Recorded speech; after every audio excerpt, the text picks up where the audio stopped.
Hello and welcome. I'm Ramesh Ramachandran and you're watching a special edition of Newsnight on DD News and DD India, your prime-time destination for news and bespoke analysis.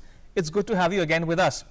All right, on the show tonight, we get you a comprehensive coverage of Ayodhya from Ayodhya just for you. We tell you all about the much anticipated groundbreaking ceremony for Ram Temple at Ayodhya on the 5th of August.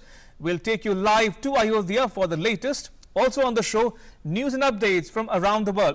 But first, as always, the headlines.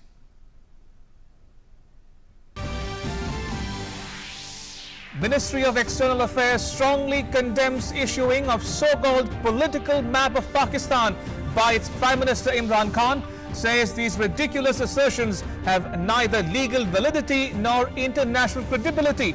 Called it an exercise in political absurdity, laying untenable claims to territories in the Indian state of Gujarat and UTs of Jammu and Kashmir and Ladakh.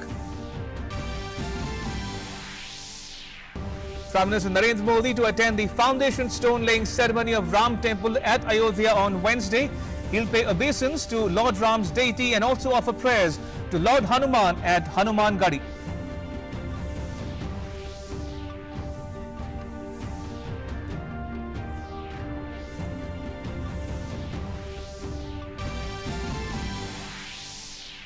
The temple town of Ayodhya is all decked up for the grand ceremony on Wednesday. Vedic rituals continued for the second day. Special prayers were conducted at temples throughout Ayodhya.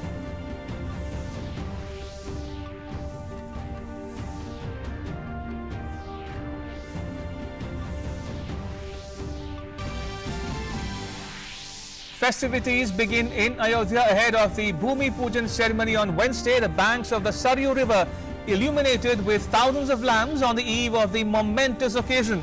Tight security arrangements in place.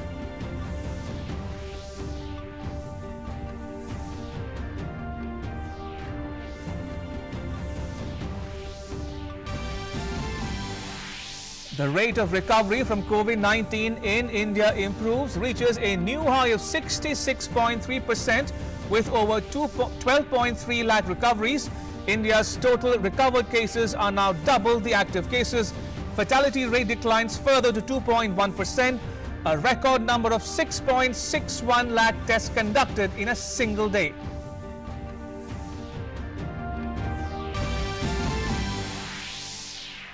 Flood situation remains critical in 14 districts of Bihar.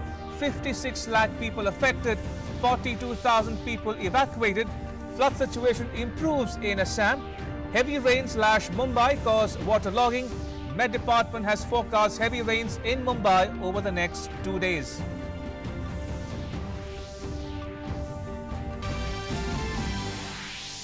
The Sushant Singh Rajput death case continues to take new twists and turns. The Bihar government recommends a CBI probe into the FIR lodged in Bihar after getting consent from the late actor's family.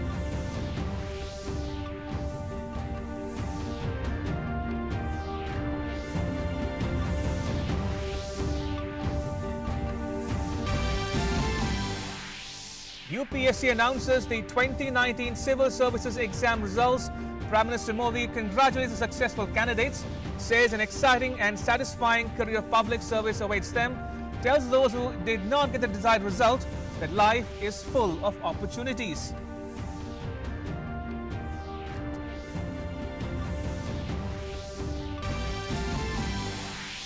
And Union Information and Broadcasting Minister Prakash Javadekar launches DD Assam channel dedicated to the people of the state. The 24/7 channel showcases the cultural heritage of the state and contributes to its educational development.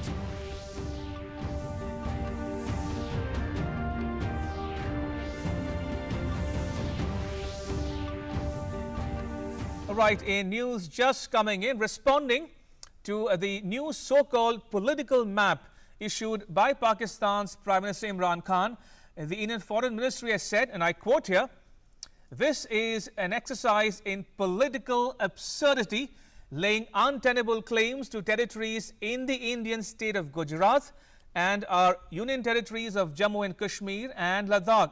these ridiculous assertions have neither legal validity nor international credibility. In fact, this new effort only confirms reality of Pakistan's obsession with territorial aggrandizement supported by cross-border terrorism. Unquote.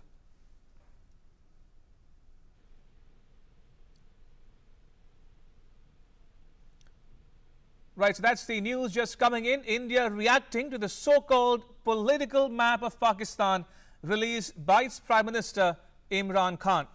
All right, joining me are two very special guests. I'm now joined first by Ambassador G. Parthasarathy, who has served in Pakistan. Later, Ambassador Vishnu Prakash will join us as well.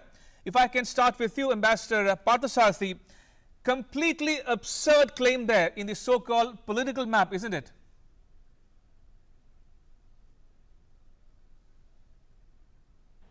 Hello. For long, they have maintained that Right. Junagadh's accession to India was illegal, Hyderabad's accession to India was illegal, and their maps showed both Junagadh Manavdar and Hyderabad, the Nizam's Hyderabad, as part of Pakistan.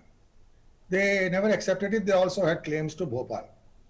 Imran Khan is now merely reviving the rubbish which prevailed 30, 40 years ago. And I don't see what he's going to get. In fact, he weakens his case, because if he is laying claim to a part of Gujarat, apart from Jammu and Kashmir, then he stands accused before the world of having territorial ambitions which are being revived and which were given up 30, 40 years ago. Right. So I think I would really relish this, because they have put themselves into a corner. You don't keep changing maps of the world every second day just because a gentleman by the name of Imran Khan becomes the Prime Minister of Pakistan. Anyway, Imran is known long to have been anti-Indian. His party's founding member was Lieutenant General Hamid Gul, a notorious Director General of the ISI, who played around in Afghanistan and also tried his hand in Punjab and Jammu and Kashmir in India. So I think the greatest asset we can have at this point in time is Imran Khan.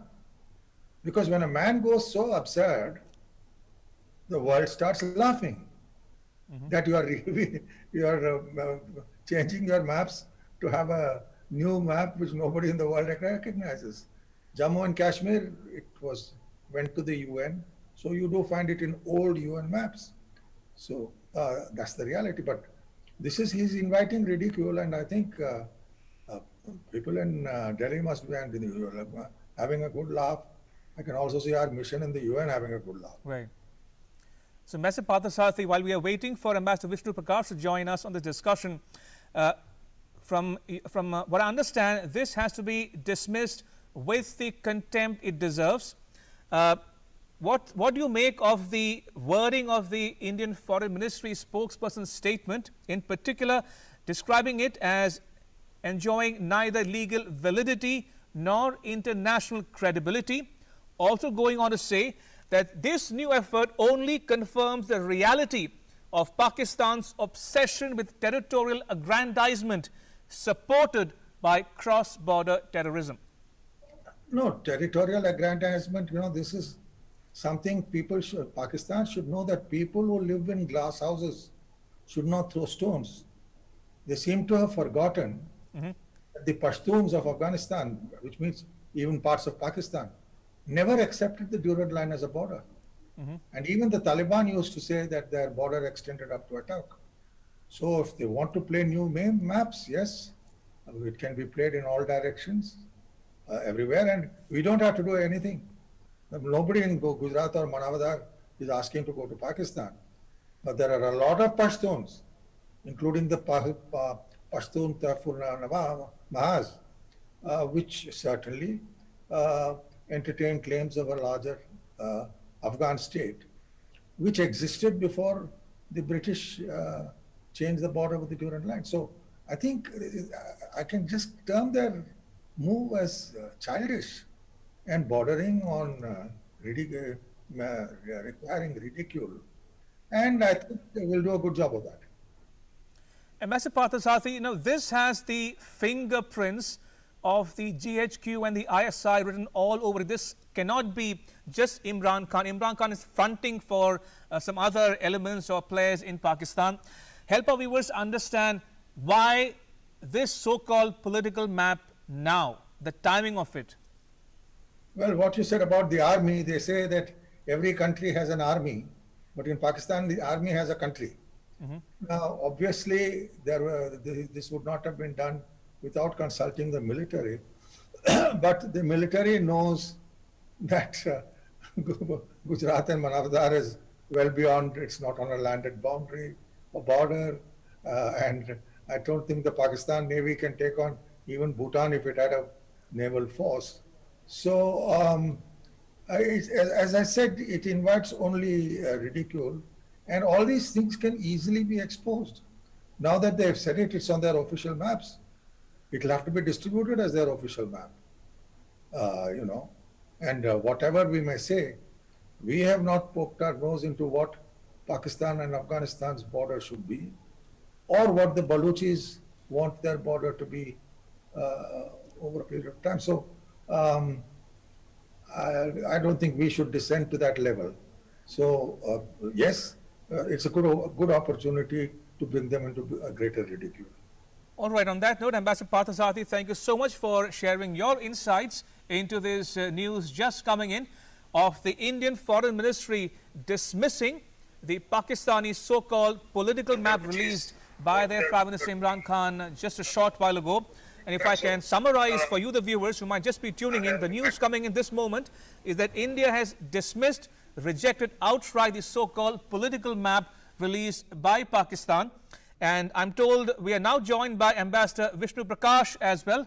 Ambassador Prakash, if you can hear me, your initial comment, your opening comments on this absurd claim by Pakistan by releasing this so-called political map, which has parts of the states of Gujarat, for instance, included in it.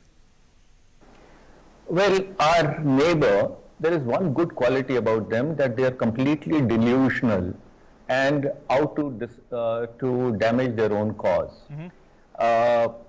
This is one country which mistreated its other half, namely today's Bangladesh, and Bangladesh separated. They still didn't learn their lesson.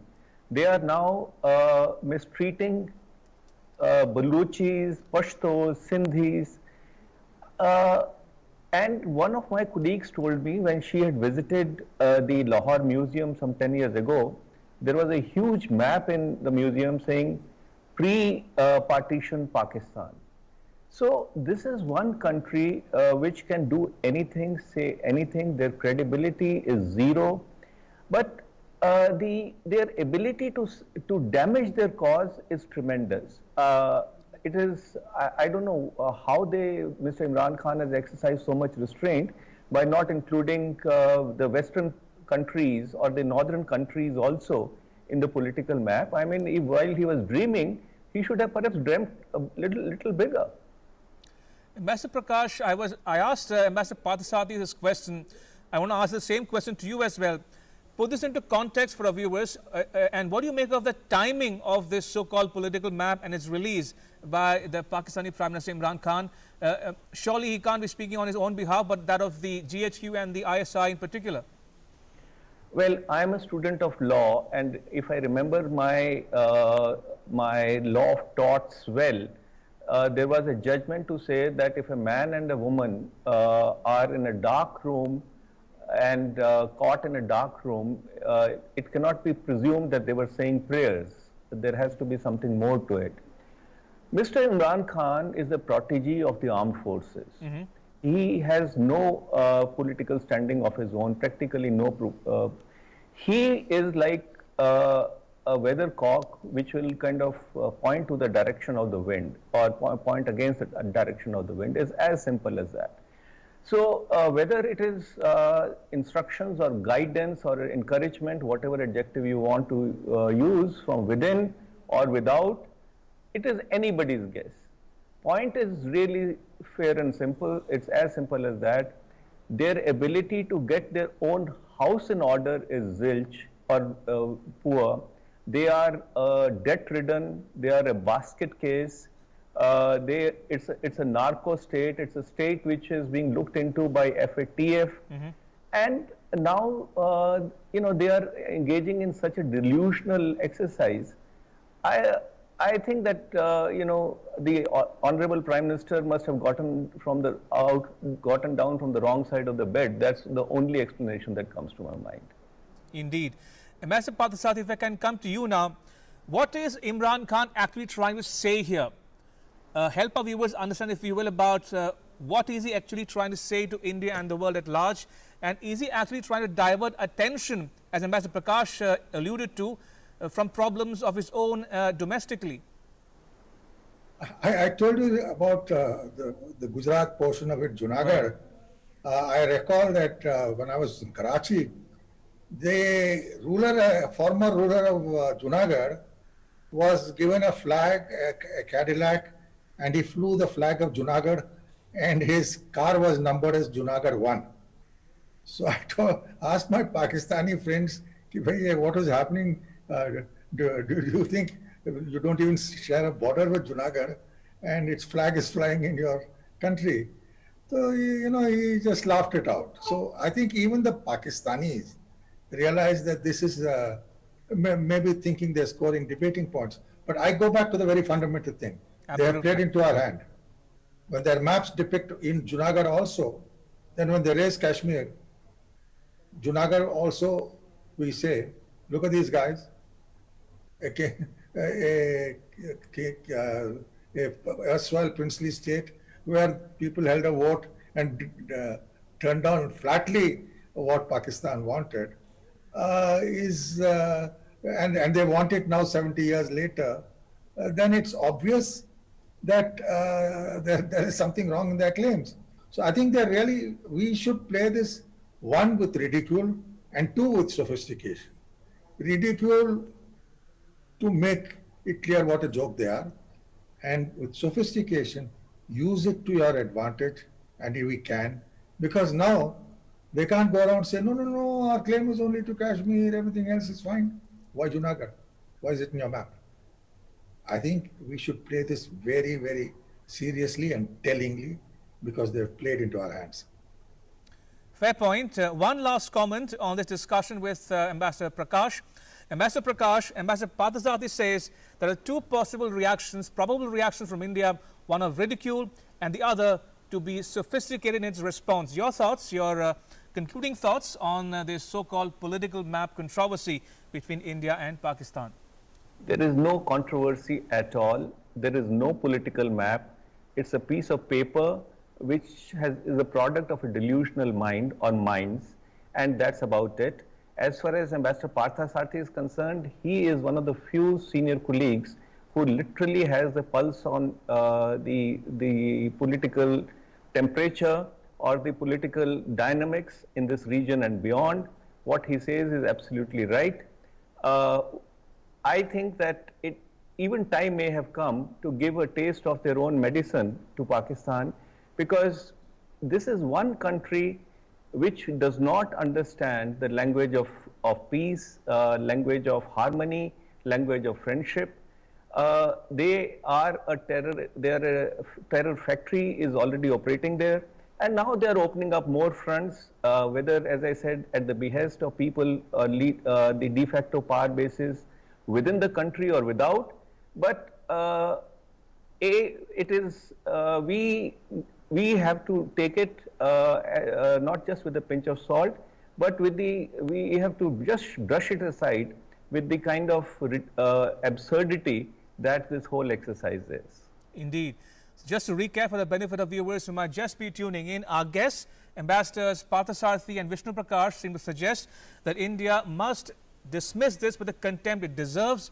And Ambassador Parthasarathy in particular suggesting that India must respond with ridicule and also sophistication, because Imran Khan has played into India's hands. So we'll wait and watch how things unfold. But for now, thank you so much for joining us on Newsnight. Appreciate it. Thank you for your time. Right, moving on to the other big story we are tracking here on Newsnight. The temple town of Ayodhya is all decked up for a grand ceremony on Wednesday.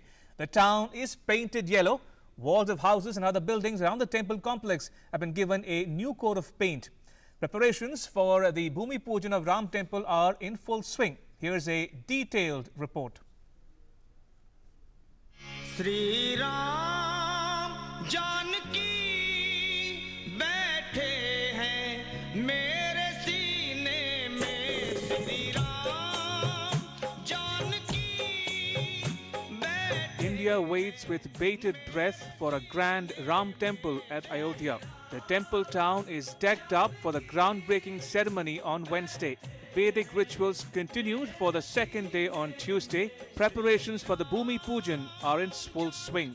Throughout the day, saints performed special prayers to Lord Ram at the site of the temple.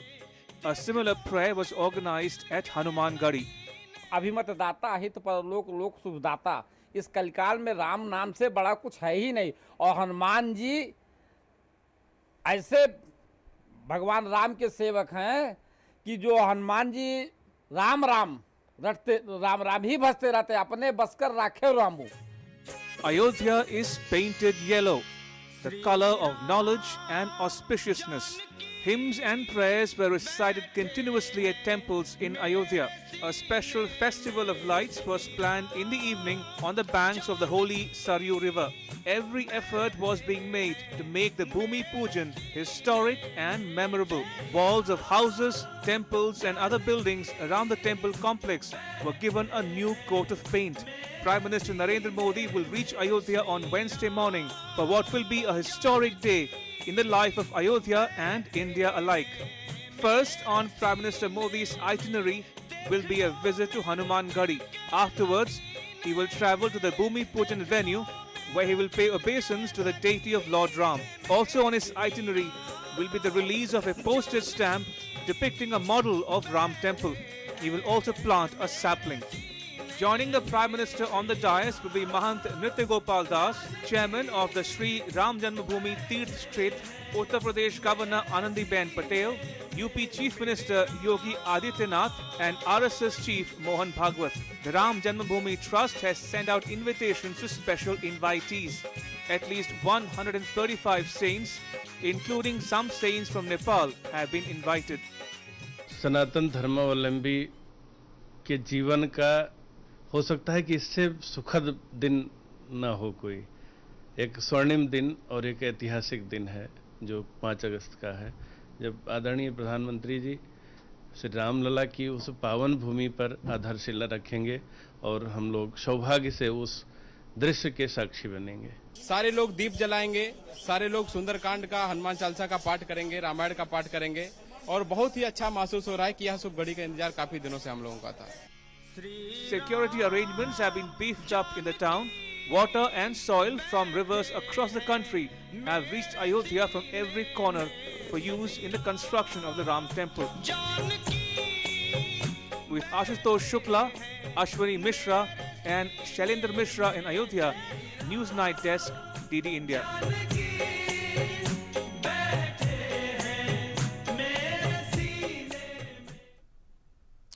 Alright, let me now get you a flavor of what Ayodhya looks like on the eve of Wednesday's ceremony. The town is adorned with lamps. It's almost as if the festival of Diwali has come early to Ayodhya. More in the next report.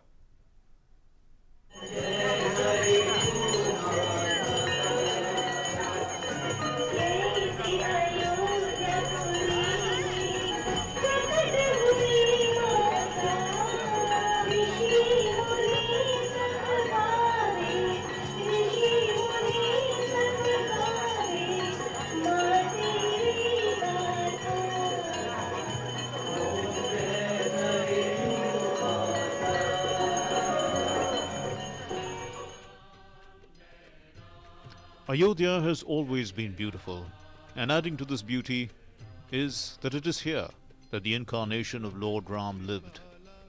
This aspect is also mentioned in the Ramcharitramanas of Tulsidas.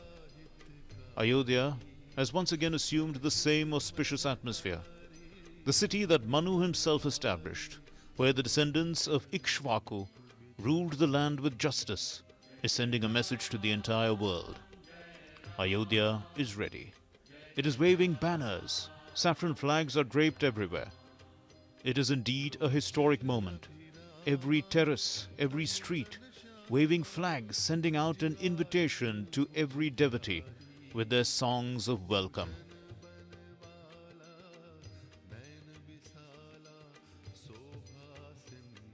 Take a look at the colors that have bathed the Ayodhya junction.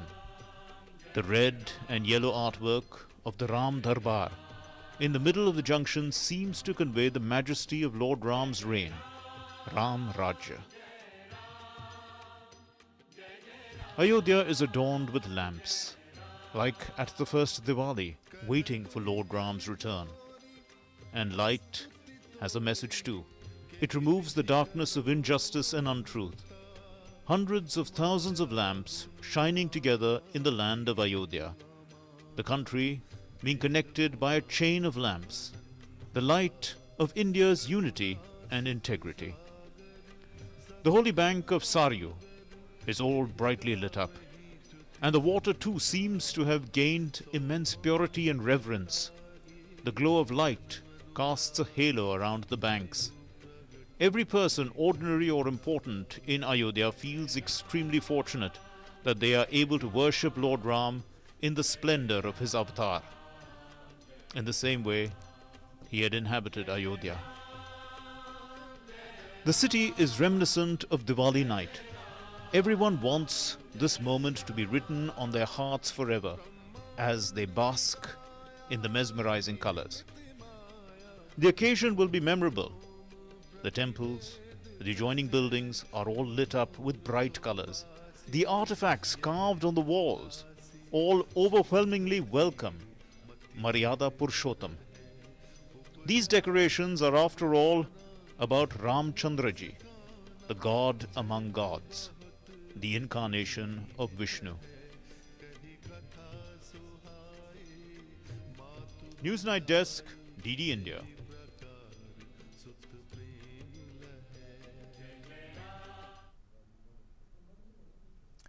Now, along with the process of construction of Ram Temple, the pace of developmental works in Ayodhya has accelerated too. Take, for instance, the Ayodhya railway station. Rail Minister Piyush Goyal said in a tweet that as part of the developmental works in the temple town, its railway station would be transformed with world-class amenities and infrastructure. The UP government and Indian Railways together will give a grand makeover to the Ayodhya railway station. Now, phase 1 of the work on the railway station is expected to be completed by June next year. The second phase is expected to be completed in 2023-24. Once completed, the station will have a built-up area of 1 lakh square feet.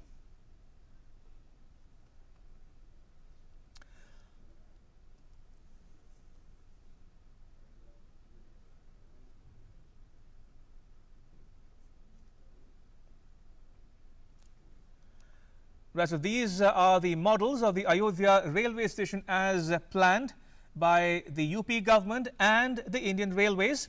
And this will be conducted in 2 phases, phase 1 and phase 2. And phase 1 can be expected to be completed by June next year and the entire railway station by 2023-24.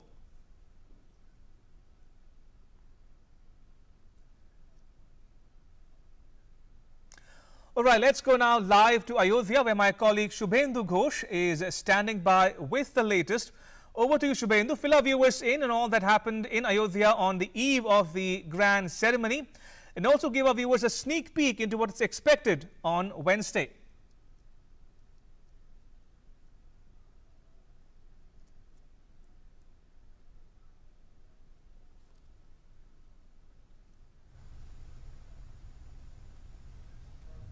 An early Diwali in the city, and no wonder it is, because the biggest day for the city, for the country as well, is going to happen on the 5th of August, that is tomorrow. Prime Minister Narendra Modi participating in the Ram Janmabhoomi Bhoomi Pujan, and that will kickstart the process of building of the new Ram Temple. A big day, Ramesh, for the nation, for people of Ayodhya in particular. Also, Puja Path and chanting and mantras have been on. It's all decked up, and those visuals will come to you shortly. In the program, I also have with me Professor Vinod Srivastav. He's head of Department Economics and Rural Development, our university. We'll talk to him about, he's also responsible to to a great extent about the beautification that we will see today and also tomorrow when Prime Minister is here. Professor Srivastav, a warm welcome, sir, to our program, sir. Most importantly, the appeal of Lord Ram. We see the celebration of Diwali almost here in Ayodhya, but it is not limited to Ayodhya and not even limited to India. From America to nations of Southeast Asia, for everyone it's an important day. What is it about the appeal of religious, spiritual appeal of Ram that transcends all borders? We are fortunate to being a part of this event. Whole economy is seeing to Ayodhya. In Ayodhya, all people who is related to deprived sector, upper class sector, or lower sector, is seeing the growth and development of his or him for this event. All people are seeing that with the time being, we are going to make a history with the temple of Lord Rama. Lord Rama is our godfather. Everything, every person have related to Lord Rama. Lord Rama is our life. We are seeing to develop whole economy of India as well as world economy. All people who are living in other countries just like America, Sri Lanka, Thailand are also related to himself with Ayodhya. And all person is seeing that we are going to make history with our Honorable Prime Minister. It's quite interesting because see, you're an economist and you're giving us a perspective of the version of Ram Rajya, what it would be to sort of bring it back again to the country. So equal opportunity, prosperity for everyone, Ayodhya in particular, would you say? With this temple, with this event, we are going to create a history with Ram Rajya. Because in our economy, there are so many people is related to deprived sector. And the whole concept of our Prime Minister is include growth with inclusion. Inclusion means the person who is untouched to development in Ayodhya and periphery. There are so many people who never see development, are related to development. For this event, we are going to create tourism, employment and standard of living. There are various opportunities of cottage and small industry in Ayodhya and Uttar Pradesh. Our CM, Mr. Yogi, is also doing tremendous job for Ayodhya. You are seeing that infrastructure development, focus on infrastructure development is being so fast. We are creating the historic path of Ayodhya to Varanasi, Ayodhya to Gorakhpur, Ayodhya to Kushinagar, Ayodhya to Barabanki district. When we develop infrastructure, means yet if we want to develop, we have to make roads. And you mentioned tourism, sir, and the potential of tourism to transform the economy, not just of the region, but of the nation. We know about the religious circuit, we know about Ramayan circuit, and not just limited to India, it's also Nepal and countries of Southeast Asia. At the epicenter, when Ram Temple becomes a reality, the Bhumi Pujan takes place tomorrow, and then the construction part will begin. How crucial would it be when the epicenter comes into being? When we are going to Ramayana circuit, we relate to Korean Cultural Center. In our university, First Lady of Korea, means Princess of Korea, came to Ayodhya at the time of second Divya Dipotsav. And we all are also there. And she agreed to develop a Korean Cultural Center in university campus. We are also coordinating with Korean embassy. Tell us a little more about the Ramayan connection that India and Korea has. Not many people would know, sir, if you could tell us a little more on that. Ramayan connection with Korea and India is very, you can say that it's very historical because Prince of Korea is related to Raj Gharana of Ayodhya. So Korea is always give preference to Ayodhya. So that brings the nations together as well. And you've observed, you're part of Awadh University, sir. You've seen this movement also for Ram Janmabhoomi. It was a long drawn movement, legal, political aspects as well. For the faithfuls who did not give up, who kept the patience on, how significant is the moment for them when the Bhumi Pujan takes place by the Prime Minister? Such a long wait, many generations we know have also perished. What does it mean for those people who waited? As a people of Ayodhya, we are waiting from 500 years for this moment.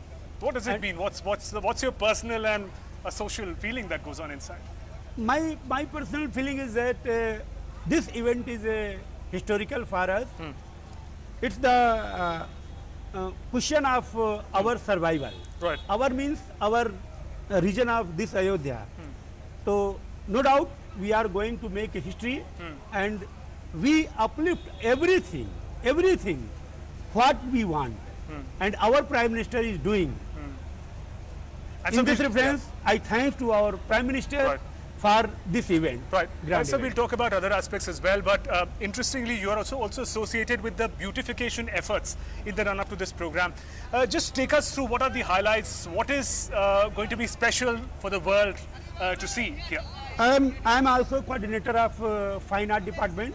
Okay. And when our Prime Minister came to our temple premise, all beautification work is completed by our faculty members, Pallavi Soni, Dr. Srita Dwivedi. Okay. They are mentor. Including the beauty Yeah. arrangement that we see here? Rangolis, Vedaj Rangolis, All right. Treta Yugaj Rangolis, All right. and also when You mentioned our Treta Yug. So are Yeah. you trying to recreate Yeah. the era of Ram? What does that mean? What would you be doing for that?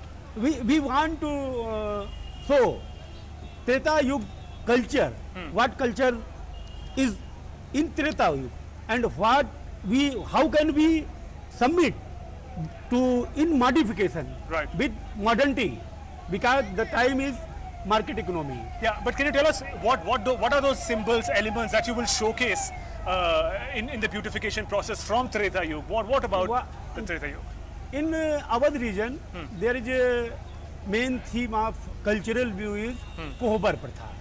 Kohbar Pratha is a kind of beautification which rural women are made in various religious movements. Right. And just like marriage, just like bratas and tevhars, just like melas. So we create a symbolic feature about with the medium of Rangoli. Basically, the input used is chuna and gobra. Those Chuna are and gobra, traditional yeah, material yeah, for beautification. Okay. But in this campus, we are made rangolis by flowers, colors, and some soils mixed. And the rangolis is so beauty. If you go there, you can see the beautification of this mega event. We'll all be eager to see it, sir. If we talk about the design of the temple, Chandrakant Sonpura, we know, renowned from the family of renowned architects, is working on the design of it. It's going to be a Nagar-style temple. Tell us a little more about how significant is the design of the temple that has been planned. We know that it has been made more elaborate. Floors have been increased and other parts as well. Tell us a little about what is going to be special in the design of the temple. Basically, the design of temple is very historical and religious. What I am seeing there, temple is very nice and very handsome and so large. And area which covered in this is so beautiful, and architect design is so nice. Yeah, we've seen What the I visuals think, also. yeah. Those visuals have also come, Yeah. and we've been showing our audiences the visuals of how the Ram temple will look like. It'll still take Right. about 2 to 3 years for it to become. Again, coming back to the context of the Ram Janmabhoomi movement, sir. We discussed about how long it has been. You mentioned it was centuries. There were warring parties. But now that a resolution has been reached and the temple is going to be built, how significant do you think this sense of closure and sense of celebration for all communities who were involved, how significant is that? That the dispute had concluded, and from here on, people unite in the name of Lord Ram. How significant is that moment according You to you? are saying absolutely correct. Our member of our religions are going to contribute in this event. Either he was related to Muslim community Hindu communities, Sikh, both. Right. All person give their contribution to create a great history related to creation of Lord Rama's temple. So there is so many harmony Yeah. in all religions to take this event and message goes to society that we all are one. We have to create history with the creation of our temple, Right. just like for our God Lord Rama. And Professor Srivastav, one final question to you, because also you're a professor, you're a teacher, you engage with young people, young students, and you're concerned about their future, you help them make it. Ram, as the idea of Maryada Purushottam, as an ideal man, in the 21st century, your final thoughts, sir. How is Ram relevant for the youth to emulate in our times, if you could tell us that? देखिए, our youth, Lord Rama is an icon of we all, and if youth seeing the character of Lord Rama, so then the youth follow to Lord Rama, and ethics develop in our youth. And message for youth with the character of Lord Rama is take everything, every moment, every people in a same way. Is the message of Lord Rama, and we have to establish the Samasta related, means harmony society for our country. Working towards a harmonious society, working towards the concept of Ram Rajya, where no one is discriminated against and everyone has equal opportunity. On that note, Professor Srivastav, thanks very much for joining us in this program. So Ramesh, that was a bit of a conversation about the way Ram Rajya, Ram Nagri is looked at by people of Ayodhya. Professor Srivastav gave us some insight about the beautification efforts as well. So the countdown really has begun some time back. All eyes will be on now Prime Minister Narendra Modi when he reaches Ayodhya for the Bhumi Pujan ceremony for the building of the Grand Ram Temple. It's back to you, Ramesh. All right, on that note, Shubhendu, thank you so much for bringing our viewers up to speed with the latest from Ayodhya. All eyes, as you said, are on Ayodhya for Wednesday's groundbreaking ceremony for Lord Ram's temple in Ayodhya. Right, moving on to another story from Ayodhya. Now, Ram, Ayodhya and Saryu have a special significance in the Indian culture and traditions. My colleague Shubhendu Ghosh filed this report from the banks of the Saryu. It's been shot and edited entirely using a mobile phone.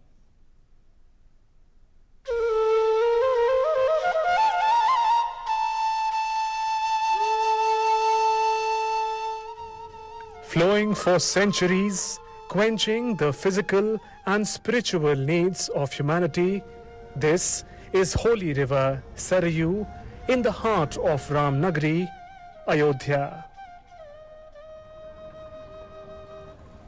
देखिए, सरयू जी हमारे साथ हैं।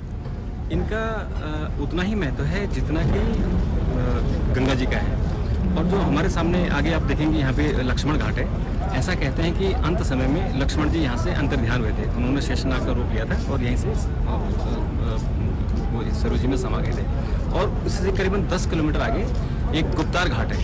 वहाँ पे अंत समय में श्री राम और अपने जो अवतारी थे उनके साथ और अयोध्यावासी जो उनके साथ जाना चाहते थे वो उनके साथ अंतर्ध्यान हुए थे और वहीं से वो जल समाधि उन्होंने ले ली थी।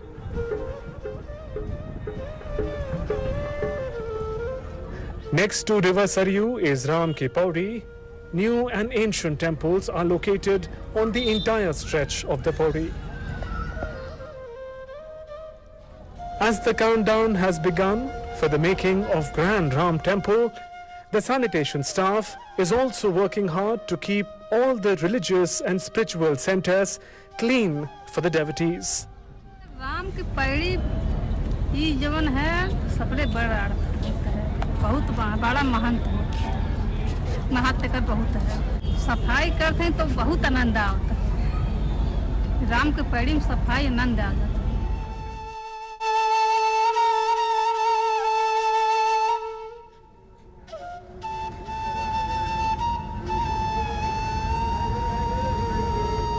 There is something special about faith. You may or may not be able to fully grasp its meaning, yet it has the power to last for centuries and flow from one generation to another, just like this holy river Saryu. Shubhendu Ghosh for for DD India in Ayodhya. Meanwhile, a noted musician from Varanasi, Pandit Channu Lal Mishra, has lauded Prime Minister Modi and said that Prime Minister translates his words into action. He was speaking about the Bhumi Pujan ceremony slated for Wednesday. Ram मंदिर का स्थापना हो रहा है। कल 5 तारीख को मोदी जी कर रहे हैं और मोदी जी जो कहते हैं वो करते हैं। थोड़ा आगे पीछे हो जाए वो अलग बात है, लेकिन जो कहेंगे वो करेंगे जरूर। इसलिए बहुत बड़ी बात है। ये जो हम लोग बरसों से इंतजार कर रहे थे, अब वो इंतजार समाप्त हो गया है। All right, moving on. In other news from India, Information and Broadcasting Minister Prakash Javadekar on Tuesday formally launched Doordarshan's 24-hour channel called DD Assam, focused on Assam via a virtual video conference. A ceremony was held at Doordarshan headquarters in New Delhi. The ceremony was attended by Secretary Information and Broadcasting Ministry Amit Khare, Prasar Bharati Chief Executive Officer Shashi Shekhar Vempati, Prasar Bharati Board Member Finance Rajiv Singh, DG of Doordarshan Mayank Agarwal, among others. The program was also attended by Assam Governor Jagdish Mukhi and Chief Minister Sarbananda Sonowal through video conference. The Union Minister said that it's a gift for the people of Assam, a state that truly depicts India's spirit of unity in diversity. He also said that earlier government did not focus on the northeastern states, but under the leadership of Prime Minister Modi, the government is following the motto of Sabka Saath, Sabka Vikas, Sabka Vishwas. He assured that the people of Northeast will receive the justice and development they deserve.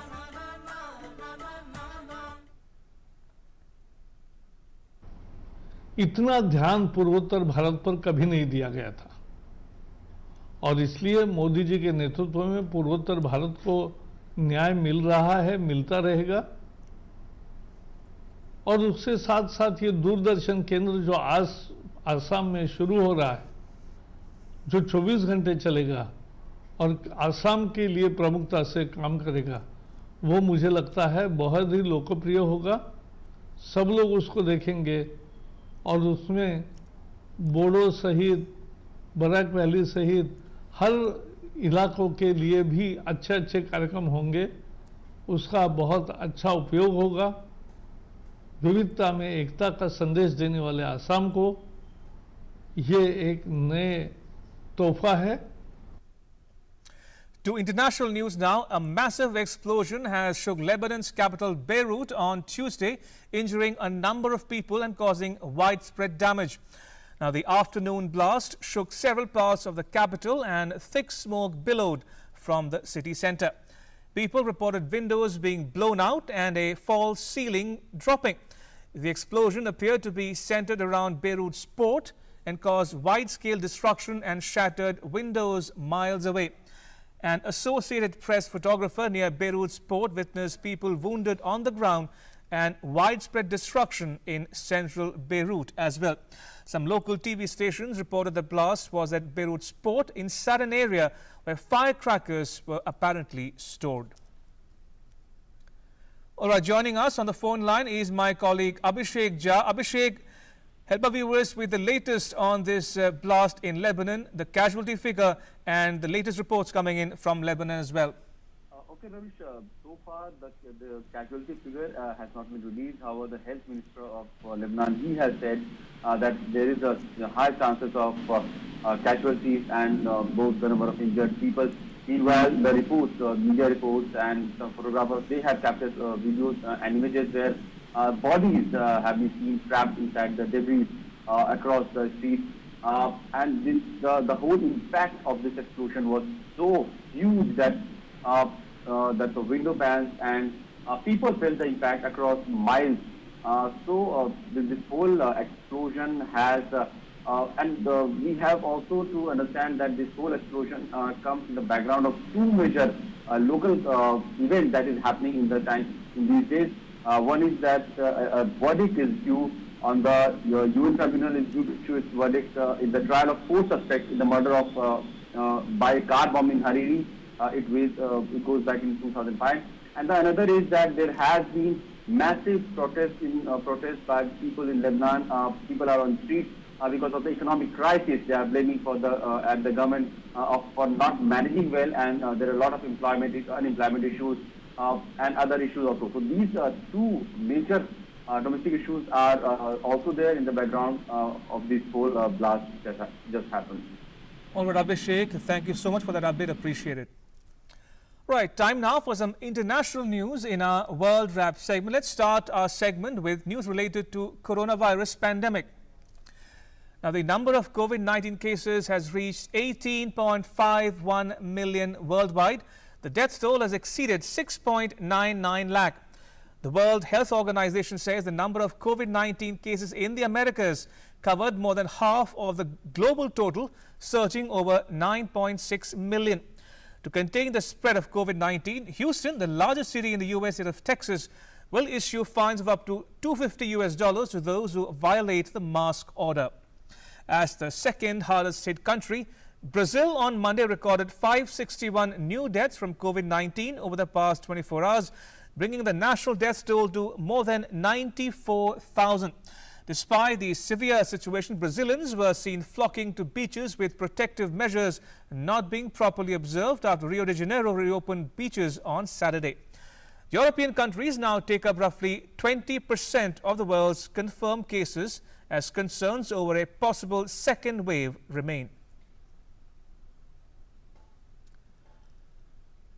A World Health Organization team sent to China to launch a probe into the origins of the new coronavirus had quote-unquote extensive discussions with Chinese counterparts, including video exchanges with scientists in Wuhan, where the outbreak was first detected. The final results of the investigation are keenly awaited by scientists and governments around the world, none more so than the US, which lobbied hard for the mission.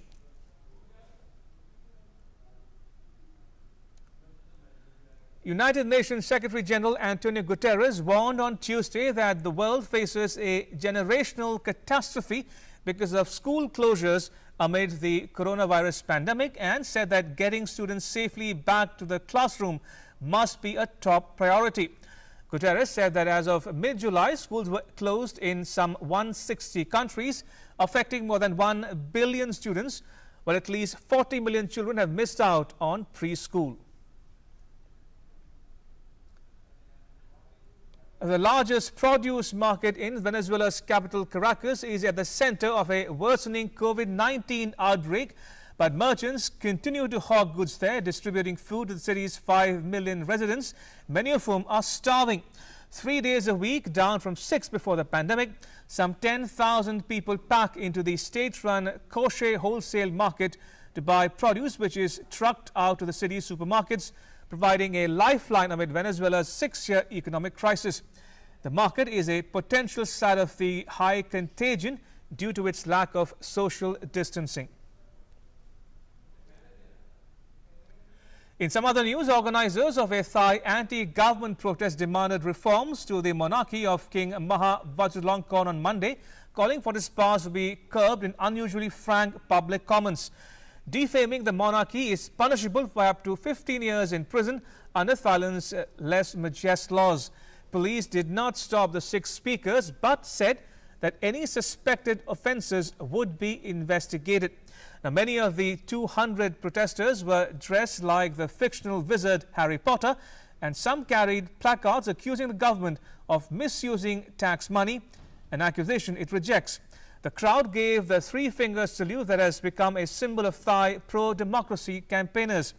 After the king took the throne in 2016, the palace required revisions to a new constitution that gave him greater emergency powers.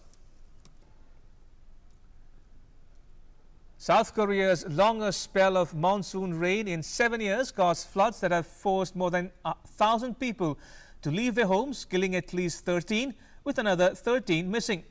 Deaths were reported from landslides and vehicles swept away by waters. The disaster officials said inundated more than 5,700 hectares of farmland and flooded parts of key highways and bridges in the capital, Seoul. President Moon Jae-in held an emergency meeting and has expressed concern for citizens and public workers battling the coronavirus pandemic in the face of 42 days of monsoon rains. Polling stations opened in Minsk on Tuesday morning as first voters were able to cast ballots in the presidential election. National voting is planned to take place over a 5-day period, with majority of people coming to the stations on Sunday. Belarus leader Alexander Lukashenko faces his biggest electoral test in years on August 9 as public anger swells over his handling of COVID-19, the economy and human rights. Israeli forces remained on high alert on Tuesday on the Israel-Syria front of Monday's airstrikes on targets in Syria.